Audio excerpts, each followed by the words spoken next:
Let's talk about safety in the classroom and how routines in particular affect safety. When a classroom doesn't feel safe, everything gets harder. Learning, behavior, even relationships. The good news is safety is buildable. You build it with routines and procedures. That makes the day predictable. Subscribe for the full Success Classroom Organization series and grab my free 9 Ways in Education guide. The link is in the description below. By the end of this video, you'll know which 3 to 5 routines create a safe learning environment and how to teach them in a way that lowers stress and prevents those behavior spikes. Here's what this problem costs: angst, anxiety for you and your students. It causes stress because the room feels unpredictable. It causes spikes in negative student behavior because when students don't know the routine, they test the boundaries. That results in lost instructional time because you're constantly stopping to redirect, repeat, and reset. For a long time, I thought classroom safety meant rules and warnings. Don't run, don't throw things, don't touch the lab equipment, don't staple your finger.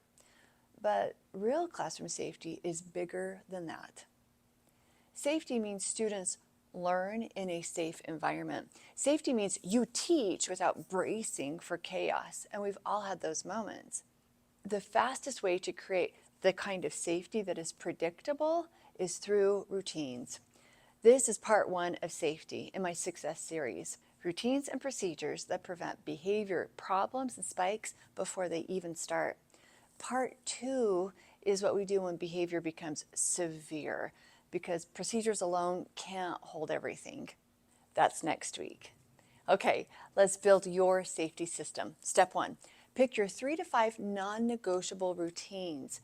I want you to choose the routines that run your classroom, not 10, not 20, 3, okay, 3 to 5. Here are the most common ones. Routine number 1 is entry and start of class, huge. Routine number 2 is materials. How do students get them and return them? Routine number 3, transitions. What happens when you shift activities? Routine number 4 is how students ask for help and get your help. Routine number 5 is end of class reset. It's that closing shift. When these routines are clear, your room feels safe because students aren't guessing. Now, step 2. So remember, step 1, define your 3 to 5 non-negotiable routines. Step 2, turn each routine into 3 simple steps. Okay, easy for you and the students. Here's the key. A routine is not a speech. It's a routine. It's a sequence. It's a habit. It's a process. For each routine, write those 3 steps. For example, number 1 might be enter and go straight to your seat. Step 2, take out your notebook and start the warm-up. Step 3, raise your hand if you need something. Otherwise, begin. 3 steps, clear enough that a student can follow it even when they're tired, even when they're emotional, even when they're distracted. And then make it visual. Post it so that students can see that and follow that. Or you can redirect them to what's been posted. So let's recap. Number 1, get your 3 to 5 non-negotiable routines. Number 2, for each routine, you make 3 simple steps and then make it visual. Here's your step 3 in routines. Standardize your language and use one cue phrase. Okay, we're making this repeatable for you and the students, that you always redirect with the same words and the same visual cue. A safe classroom requires consistent language.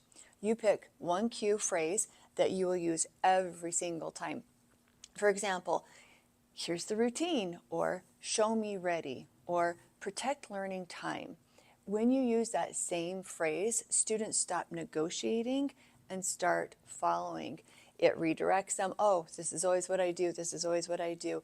When Mrs. Lobb says, what does ready look like? When Mrs. Lobb says, let's protect learning, they know, oh, I go to the routine, because they recognize the pattern. Predictability lowers anxiety. Step 4, teach routines like content. Practice for 4 to 5 days. This is where most teachers get frustrated. So I want to say this clearly. Routines aren't taught once. Routines are trained. So for 5 days, you practice the routine like it matters, because it does. Like you're preparing them for an assessment. You model it. You have students practice it. You praise what's right. You reteach what's off. And you do it fast like a coach, right? Steady, we clip, we move. This is not about being strict. This is about being clear. Clear routines create a safe environment for learning. Step 5, use a simple reset instead of a lecture. Okay, oh, you're not doing this. It's just, no, let's reset. Everybody go outside, we come back in. Or pause, let's do that again. When a routine breaks down, don't give a long talk. Here's what you do instead. You reset the system. You say calmly, pause. We're going to run this routine again, and then you run it again. Because every time you reset the routine, you reduce the negative behavior without escalating conflict. And it's pause, all of us, let's do this again. And honestly, you can do a pause to 1 student, a pause to 3 students, let's do that again. That's how safety stays steady, especially when you're tired. Now, this is the foundation. Most classroom chaos gets better when routines become predictable. Let me say that again. Your classroom chaos is going to decrease when your routines become predictable. But there are moments when behavior is severe, aggressive, explosive, and repeatedly disruptive.